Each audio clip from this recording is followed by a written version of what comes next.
préserve et on remet en état un patrimoine absolument magnifique et qui a 350 ans, hein, comme c'est indiqué d'ailleurs sur cette pierre.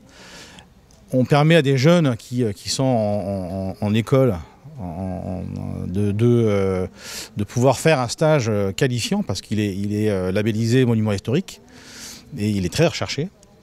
Et en même temps, évidemment, comme ce sont des bénévoles, on n'a pas à les rémunérer et donc effectivement au niveau de l'économie réalisée, c'est une situation qui est favorable. Sur le chantier, il y a forcément une équipe technique d'encadrement qui est menée par des spécialistes, des experts, notamment en l'occurrence Thomas Moussu qui a fait 5 ans de compagnonnage du Tour de France en externe et qui a aussi une grande expérience dans la restauration de monuments historiques dans des entreprises qu'on a fait.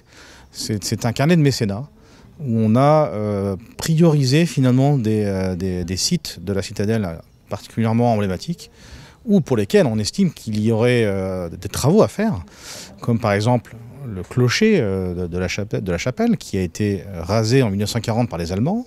Donc c'est un des projets qu'on voudrait faire, c'est-à-dire restituer ce clocher.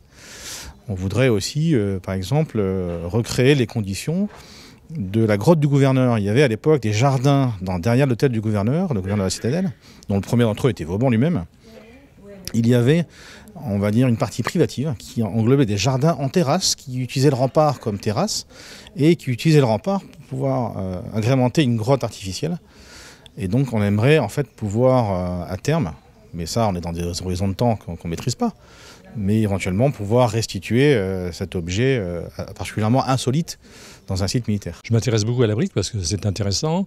La taille de pierre va être, je pense, terminée et on va pouvoir les poser, mettre en place ces corniches. Délicat, il n'y a pas de choses délicates. Ce qui va être délicat, je pense, c'est la lourdeur des pierres de pierre bleue, qui sont à densité énorme. Mais pour l'instant, non, ces pierres blanches vont être transportées vers le haut avec palan, etc. Et donc ça ne pose pas de gros soucis, avec une sécurité assez importante, parce qu'on travaille beaucoup sur la sécurité.